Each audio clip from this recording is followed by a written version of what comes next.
दोस्तों नमस्कार। हर हर महादेव। शिव पुराण विंदेश्वर संहिता अध्याय 2। आज के इस अध्याय में आप सुनेंगे साधन साध्य आदि का विचार तथा श्रवण कीर्तन और मनन, इन तीन साधनों की श्रेष्ठता का प्रतिपादन। व्यास जी कहते हैं, सूत जी का ये वचन सुनकर वे सब महर्षि बोले, अब आप हमें वेदांत सार सर्वस्व स्वरूप अद्भुत शिव पुराण की कथा सुनाइए। सूत जी ने कहा, आप सब महर्षिगण रोग शोक से रहित कल्याण में भगवान शिव का स्मरण करके पुराण प्रवर शिव पुराण की, जो वेद के सार तत्व से प्रकट हुआ है, कथा सुनिए। शिव पुराण में भक्ति, ज्ञान और वैराग्य, इन तीनों का प्रीतिपूर्वक गान किया गया है और वेदांत वेद सद्वस्तु का विशेष रूप से वर्णन है। इस वर्तमान कल्प में जब सृष्टि कर्म आरंभ हुआ था, उन दिनों 6 कुलों के महर्षि परस्पर वाद विवाद करते हुए कहने लगे, अमुक वस्तु सबसे उत्कृष्ट है, अमुक नहीं। उनके इस वाद विवाद ने अत्यंत महान रूप धारण कर लिया। तब से सब के सब अपनी शंका के समाधान के लिए सृष्टिकर्ता अविनाशी ब्रह्मा जी के पास गए और हाथ जोड़कर विनय भरी वाणी से बोले, प्रभु, आप संपूर्ण जगत को धारण पोषण करने वाले तथा समस्त कारणों के भी कारण हैं। हम ये जानना चाहते हैं कि संपूर्ण तत्वों से परे परात्पर पुराण पुरुष कौन है। ब्रह्मा जी ने कहा, जहाँ से मन सहित वाणी उन्हें न पाकर लौट आती है तथा जिनसे ब्रह्मा विष्णु रुद्र और इंद्र आदि से युक्त ये संपूर्ण जगत समस्त भूतों एवं इंद्रियों के साथ पहले प्रकट हुआ है, वे ही ये देव महादेव सर्वज्ञ एवं संपूर्ण जगत के स्वामी हैं।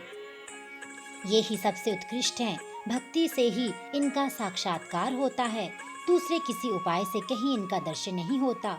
रुद्र, हरिहर तथा अन्य देवेश्वर सदा उत्तम भक्ति भाव से उनका दर्शन करना चाहते हैं। भगवान शिव में भक्ति होने से मनुष्य संसार बंधन से मुक्त हो जाता है। देवता की कृपा प्रसाद से उनमें भक्ति होती है और भक्ति से देवता का कृपा प्रसाद प्राप्त होता है। ठीक उसी तरह जैसे यहाँ अंकुर से बीज और बीज से अंकुर पैदा होता है, इसलिए तुम सब ब्रह्म ऋषि भगवान शंकर का कृपा प्रसाद प्राप्त करने के लिए भूतल पर जाकर वहाँ सहस्त्रों वर्षों तक चालू रहने वाले एक विशाल यज्ञ का आयोजन करो। इन यज्ञपति भगवान शिव की कृपा से वेदोक्त विद्या के सारभूत साध्य साधन का ज्ञान होता है। शिव पद की प्राप्ति ही साध्य है, उनकी सेवा ही साधन है तथा उनके प्रसाद से जो नित्य नैमित्तिक आदि फलों की ओर से निसप्र होता है, वही साधन है। वेदोक्त कर्म का अनुष्ठान करके उसके महान फल को भगवान शिव के चरणों में समर्पित कर देना ही परमेश्वर पद की प्राप्ति है। वही सालोक्य आदि के क्रम से प्राप्त होने वाली मुक्ति है। उन पुरुषों की भक्ति के अनुसार उन सबको उत्कृष्ट फल की प्राप्ति होती है। उस भक्ति के साधन अनेक प्रकार के हैं, जिनका साक्षात महेश्वर ने ही प्रतिपादन किया है। उनमें से सारभूत साधन को संक्षिप्त करके मैं बता रहा हूँ। कान से भगवान के नाम, गुण और लीलाओं का श्रवण, वाणी द्वारा उनका कीर्तन तथा उनके द्वारा मन के द्वारा उनका मनन, इन तीनों को भगवान की साधना कहा गया है। तात्पर्य ये है कि महेश्वर का श्रवण, कीर्तन और मनन करना चाहिए। ये श्रुति का वाक्य हम सबके लिए प्रमाणभूत है। इसी साधन से संपूर्ण मनोरथों में सिद्धि में लगे हुए आप लोग परम साध्य को प्राप्त हो सकोगे। लोग प्रत्यक्ष वस्तु को आंख से देखकर उसमें प्रवृत्त होते हैं, परंतु जिस वस्तु का कहीं भी प्रत्यक्ष दर्शन नहीं होता, उसे श्रवणेंद्रियों द्वारा जान सुनकर मनुष्य उसकी प्राप्ति के लिए चेष्टा करता है। अतः पहला साधन श्रवण ही है। उसके द्वारा गुरु के मुख से तत्व को सुनकर श्रेष्ठ बुद्धि वाला विद्वान पुरुष अन्य साधन कीर्तन एवं मनन की सिद्धि करे। क्रमशः मनन पर्यंत इस साधन की अच्छी तरह साधना कर लेने पर उसके द्वारा सालोक्य आदि के क्रम से धीरे धीरे भगवान शिव का संयोग प्राप्त होता है। पहले सारे अंगों के रोग नष्ट हो जाते हैं, फिर सब प्रकार का लौकिक आनंद भी विलीन हो जाता है। भगवान शंकर की पूजा, उनके नामों के जप तथा उनके गुण रूप विलास और नामों का युक्ति परायण चित्त के द्वारा जो निरंतर प्रतिशोधन या चिंतन होता है, उसी को मनन कहा गया है। वह महेश्वर की कृपा दृष्टि से उपलब्ध होता है। उसे समस्त श्रेष्ठ साधनों में प्रधान या प्रमुख कहा गया है। सूत जी कहते हैं, मुनीश्वरों, इस साधन का महात्म्य बताने के प्रसंग में मैं आप लोगों के लिए एक प्राचीन वृतांत का वर्णन करूंगा। उसे ध्यान देकर आप सुने। पहले की बात है, पराशर मुनि के पुत्र मेरे गुरु व्यास देव जी सरस्वती नदी के सुंदर तट पर तपस्या कर रहे थे।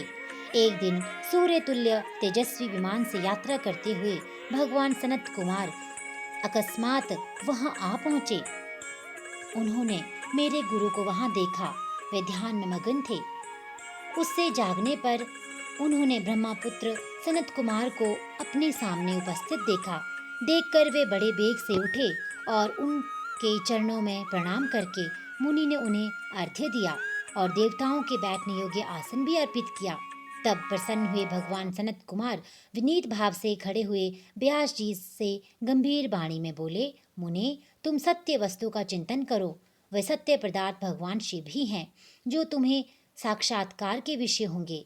भगवान शंकर का श्रवण, कीर्तन, मनन, ये 3 महत्तर साधन कहे गए हैं। ये तीनों ही वेद सम्मत हैं। पूर्व काल में दूसरे दूसरे साधनों के संभ्रम में पड़कर घूमता घामता मंदराचल पर जा पहुंचा और वहां तपस्या करने लगा। तदनंतर महेश्वर शिव की आज्ञा से भगवान नंदिकेश्वर वहां आए। उनकी मुझ पर बड़ी दया थी। वे सबके साक्षी तथा शिव गणों के स्वामी भगवान नंदिकेश्वर मुझे स्नेहपूर्वक मुक्ति भाव का उत्तम साधन बताते हुए बोले, भगवान शंकर का श्रवण, कीर्तन और मनन, ये तीनों साधन वेद सम्मत है और मुक्ति के साक्षात कारण है। यह बात स्वयं भगवान शिव ने मुझे कही है। अतः ब्राह्मण, तुम श्रवण आदि तीनों साधनों का ही अनुष्ठान करो। व्यास जी से बारंबार ऐसा कहकर अनुगामियों सहित ब्रह्मपुत्र सनत कुमार परम सुंदर ब्रह्मधाम को चले गए।